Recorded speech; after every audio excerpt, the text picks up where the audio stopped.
तो सबसे पहले प्यारे छात्र एवं छात्राओं, गुड मॉर्निंग। आज जुलाई मंथ का दूसरा दिन आप लोगों का दूरसंचार पढ़ाई का जो कार्यक्रम है वो आगे बढ़ाते हुए, प्यारे छात्र एवं छात्राओं, कल जो वीडियो अपलोड नहीं हो पाया उसके लिए खेद है, फिर भी मैं समझाने का प्रयास करूंगा। प्यारे छात्र एवं छात्राओं, आपको कल मैं मानव बस्ती यानी ह्यूमन सेटलमेंट के बारे में समझा रहा था। मैंने क्या कहा था? मानव बस्ती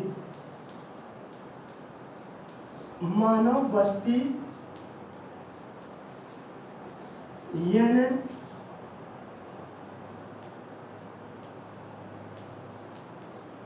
ह्यूमन सेटलमेंट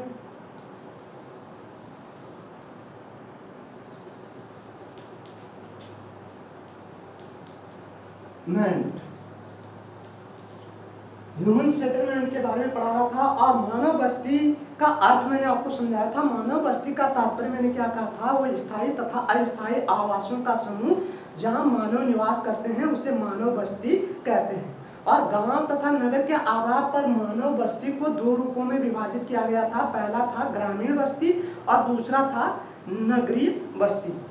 अब प्यारे छात्र एवं छात्राओं, मैंने आपको ग्रामीण बस्ती का अर्थ समझाया। ग्रामीण बस्ती का तात्पर्य उन बस्तियों से हैं जहां के निवासी मुख्यतः प्राथमिक क्रिया में लगे होते हैं। यानी प्राथमिक क्रिया में जो प्रत्यक्षतः प्रकृति से अपने आर्थिक सुधार के लिए प्रत्यक्षतः प्रकृति से जुड़े होते हैं, जैसे कृषि है, पशुपालन है, लकड़ी काटना है, आखेट है, खनन है, ये मत्स्य पालन है, ये सारे क्रियाओं में संलग्न हो, ऐसे बस्तियों को हम क्या कहते हैं?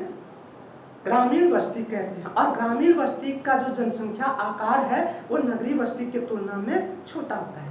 उसके बाद मैंने आपको नगरीय बस्ती का अर्थ बताया था। नगरीय बस्ती का तात्पर्य उन बस्तियों से है जिसमें प्राथमिक क्रिया को छोड़ करके द्वितीयक या अन्य सेवा सेक्टरों में लगे, वहाँ के निवासी उन सेवा सेक्टरों में लगे रहते हैं, ऐसे बस्तियों को हम नगरीय बस्ती कहते हैं।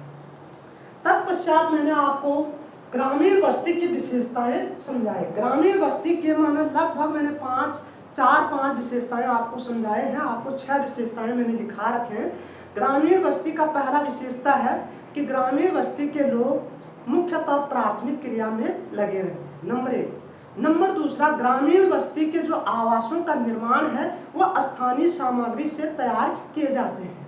नंबर तीसरा, मैंने कहा था ग्रामीण बस्ती का जो आकार है वो नगरीय बस्ती के तुलना में छोटा होता है। नंबर चौथा, मैंने कहा था ग्रामीण बस्ती में क्या है? आधारभूत आवश्यकताएं या विभिन्न मानवीय आवश्यकता से संबंधित संसाधनों का अभाव पाया जाता है। नंबर अगला मैंने कहा था ग्रामीण बस्तियों में रोजगार का अभाव है। इसके अलावा मैंने ग्रामीण बस्तियों का आकार, जनसंख्या आकार क्या है? नगरीय बस्तियों के तुलना में छोटा है।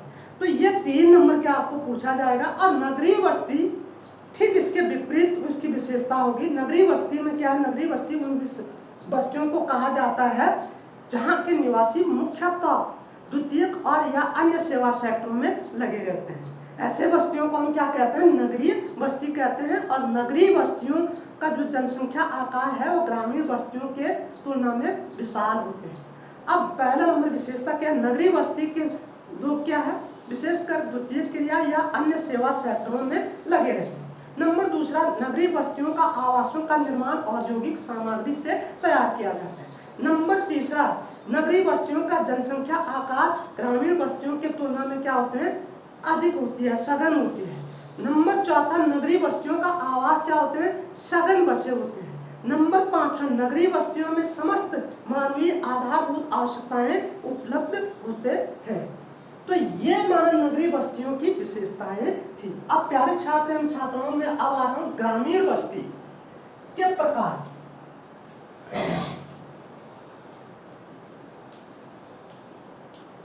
ग्रामीण बस्ती के प्रकार यानी टाइप्स ऑफ रूरल सेटलमेंट्स। ग्रामीण बस्ती के प्रकार। अब प्यारे छात्र एवं छात्राओं, सबसे पहले ग्रामीण बस्ती के प्रकार यानी ग्रामीण बस्तियों को कैसे विभाजित किया जाता है? ग्रामीण बस्ती के प्रकार के पीछे ग्रामीण बस्ती के मकानों के परस्पर दूरी के आधार पर ग्रामीण बस्ती को 4 प्रकार से विभाजित किया गया है। ग्रामीण बस्ती को क्या है, मकानों के पारस्परिक दूरी के आधार पर वर्गीकृत किया गया है, तो जिसमें ग्रामीण बस्ती 4 प्रकार के हैं। अब ये 4 प्रकार कौन कौन से हैं? नंबर 1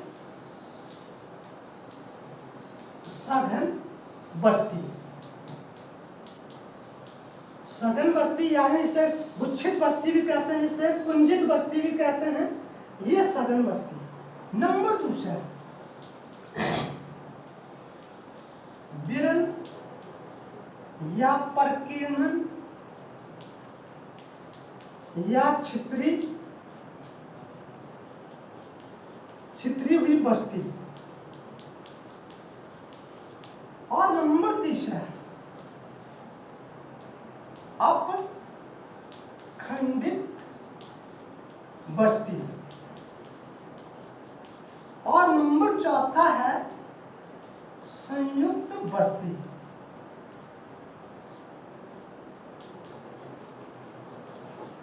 प्यारे छात्र एवं छात्राओं, मैंने ग्रामीण बस्ती के प्रकार किस प्रकार वर्गीकृत किया? ग्रामीण बस्ती के आवासों के मध्य परस्पर दूरी के आधार पर ग्रामीण बस्ती को वर्गीकृत किया गया है।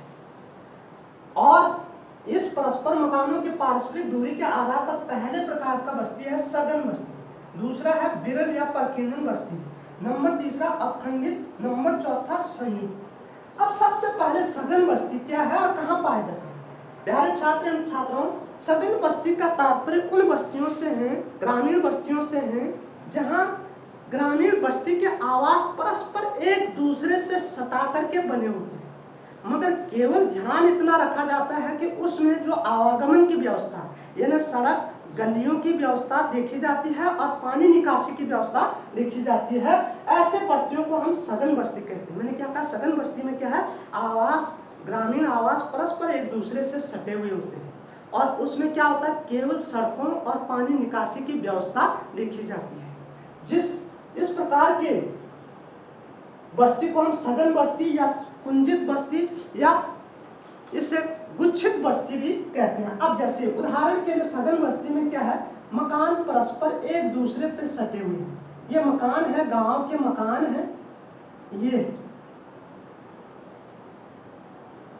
अब मैं इनको इस प्रकार से दिखा रहा हूं, ये परस्पर एक दूसरे पे सटे हुए हैं। अब तंग गलियां होंगे इसके और पानी निकासी की भी व्यवस्था उसी प्रकार के तंग गलियों के मध्य ही होगा। ये मकान परस्पर एक दूसरे पे सटे हुए हैं।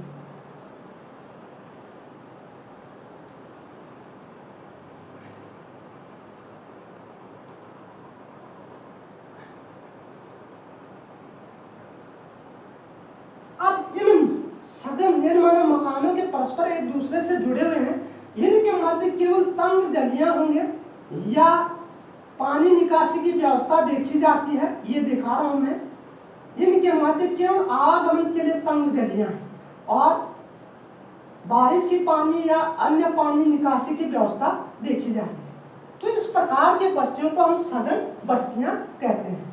और ये सघन बस्तियां विशेषकर गंगा यमुना का विशाल मैदान या बांग्लादेश में भी पाए जाते हैं या अन्य देशों में भी। भारत में विशेषकर गंगा यमुना का मैदान में सबसे ज्यादा सघन बस्तियां पाई जाती है।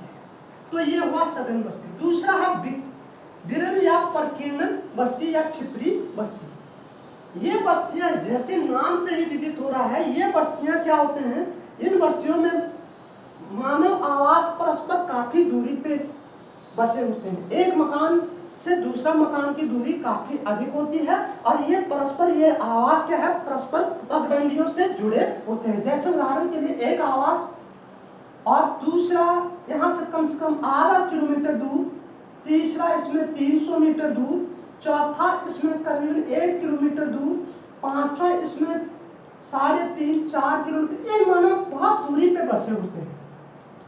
और ये गांव के आवास के है काफी छितरे हुए होते हैं, इसलिए इसके छितरी अवस्था कहते हैं या परकीर्णन या विरल अवस्था कहते हैं।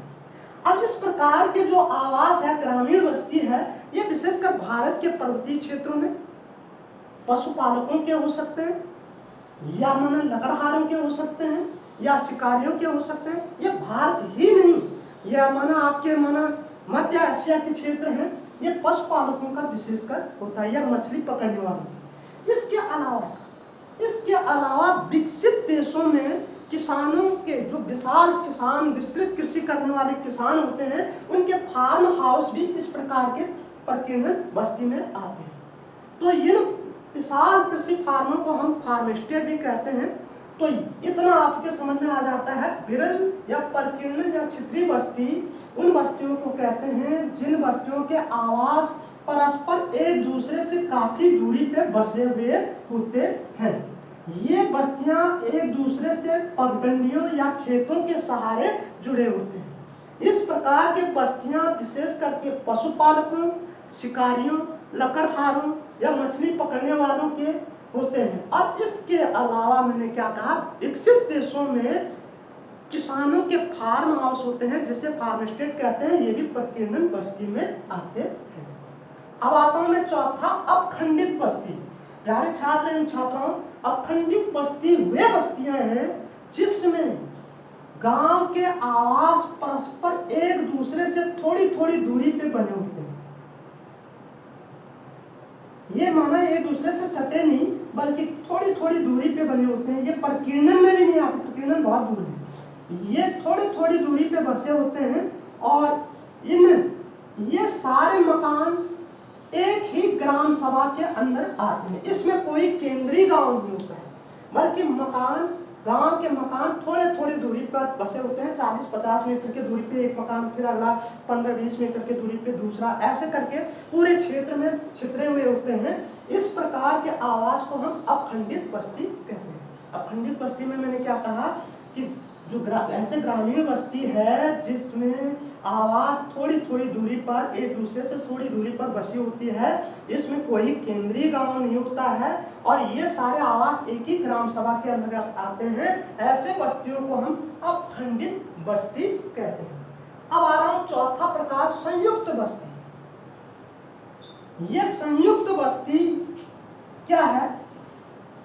संयुक्त बस्ती उन बस्तियों, ग्रामीण बस्तियों को, उन ग्रामीण बस्तियों को कहा जाता है जिसमें एक केंद्रीय गांव होता है, मुख्य गांव, और उसके इर्द गिर्द छोटे छोटे नगले या पूर्वे होते हैं, या 2-4-5 परिवारों का एक छोटा गांव, फिर अगला 2-3-4-5 परिवारों का अगला गांव। ये सारे गांव छोटे छोटे नगले पूर्वे मुख्य केंद्रीय गांव से आर्थिक, सामाजिक और राजनीतिक तौर से जुड़े होते हैं, यानी प्रशासनिक तौर से जुड़े होते हैं। जैसे मैं क्या कह रहा हूँ, संयुक्त बस्ती में मुख्य एक केंद्रीय गांव होता है, उसके इर्द गिर्द छोटे छोटे नगले या पूर्वे बसे होते हैं जो किसी जाति के आधार पे हो सकते हैं या धर्म के आधार पे हो सकते हैं। वे छोटे छोटे नगले या पूर्वे मुख्य केंद्रीय गांव से क्या होते हैं, आर्थिक, सामाजिक और प्रशासनिक रूप से जुड़े होते हैं। जैसे मैं यहाँ पे दिखा रहा हूँ, माना एक केंद्रीय गांव है संयुक्त बस्ती में, ये केंद्रीय गांव दिखा रहा हूं मैं, एक केंद्रीय गांव है, ये काफी बड़ा गांव है,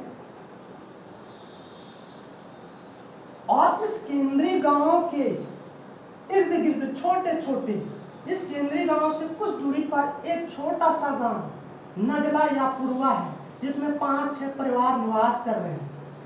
इसके अलावा एक छोटा सा गांव इसके अगले छोर पे भी बसा है, इसमें भी 3-4 परिवार, और एक छोटा गांव इधर बसा है, इसमें 2-3 परिवार निवास करते हैं। तो ये क्या है, संयुक्त बस्ती में क्या है, एक केंद्रीय गांव है और इसके इर्द गिर्द छोटे छोटे, यानी छोटे छोटे नगले और पूर्वे हैं। और ये नगले पूर्वे क्या है, आर्थिक तौर से, सामाजिक तौर से, प्रशासनिक तौर से क्या है, इस गांव से जुड़े हुए हैं। तो ऐसे बस्तियों को हम क्या कहते हैं, संयुक्त बस्ती कहते हैं। तो प्यारे छात्र एवं छात्राओं, आज का टॉपिक इतना ही होगा क्योंकि बड़ा वीडियो बनाने पर आगे नहीं बढ़ पा रहा हूँ। तो आप समझ गए होंगे ग्रामीण बस्ती के प्रकार। ग्रामीण बस्ती के मकानों के पारस्परिक दूरी के आधार पर ग्रामीण बस्ती को 4 रूपों में विभाजित किया गया। नंबर 1 सघन, नंबर 2 विरल प्रकीर्णन, नंबर 3 अखंडित, नंबर 4 संयुक्त बस्ती। सघन बस्ती में क्या है, मकान परस्पर एक दूसरे से सटे होते हैं, केवल आवागमन और पानी की व्यवस्था देखी जाती है, पानी निकासी की व्यवस्था देखी जाती है। ऐसे बस्तियों को हम सघन बस्ती कहते हैं। परकीर्णन या विरल बस्ती किससे कहते हैं, जिसमें उस बस्ती को कहते हैं, ग्रामीण बस्ती को कहते हैं जिसमें गांव के आवास काफी दूरी पर बसे होते हैं, एक दूसरे से काफी दूरी पर बसे होते हैं, ये पगडंडियों के सहारे जुड़े होते हैं। इस प्रकार की बस्ती पशुपालकों, शिकारियों, लकड़ी काटने वालों या विकसित देशों में क्या है, किसानों के होते हैं, जो खेतों से जुड़े होते हैं। ये प्रकीर्णन या क्षेत्रीय बस्ती कहलाती है। अब खंडित बस्ती वह बस्ती है, उस ग्रामीण बस्ती को कहते हैं जिसमें गांव के अंदर ग्रामीण आवास परस्पर एक दूसरे से थोड़ी थोड़ी दूरी पे बसे होते हैं, मगर एक ये सारे आवास एक ही ग्राम सभा के अंतर्गत आते हैं, इसमें कोई केंद्रीय गांव नहीं होता है। संयुक्त बस्ती उस बस्ती को कहते हैं जिसमें एक केंद्रीय गांव होता है और उसके इर्द गिर्द छोटे छोटे नगले या पूर्वे होते हैं, और ये नगले या पूर्वे इस आर्थिक, सामाजिक, राजनीतिक, प्रशासनिक तौर से केंद्रीय गांव से जुड़े होते हैं। ये नगले पूर्वे किसी जाति विशेष के होंगे या किसी धर्म विशेष के होंगे। तो ये इस प्रकार से ग्रामीण बस्ती के प्रकार हैं। और आज का टॉपिक इतना ही है। आज का डेट जो था, दिनांक है आज 2/7/2020। आज का दूरसंचार पढ़ाई का इतना सा होगा। और ये प्रश्न थोड़ा महत्वपूर्ण है, इसके लिए आप विशेष याद करें। और फिर मैं कल भी समझाऊंगा, कल इस ग्रामीण बस्ती पे, अभी मैं नगरीय बस्ती पे नहीं आऊँगा, केवल ग्रामीण बस्ती के बारे में पढ़ाऊंगा। और मैंने पुनः कह रहा हूँ, यह चैप्टर बहुत महत्वपूर्ण है और बहुत सरल चैप्टर है, इसको आप बिल्कुल तैयारी करें, बिल्कुल लापरवाही न बरतें। और जो छात्र छात्राएँ अगर नहीं जुड़े हैं अभी भी इस समूह में, वो जुड़ लें। जो पहले से नहीं, कुछ को तो मैंने इस समूह से बाहर कर दिया, वो ये न सोचे कि शायद हम आनंद लें, उनकी व्यवस्था मेरी तैयारी है।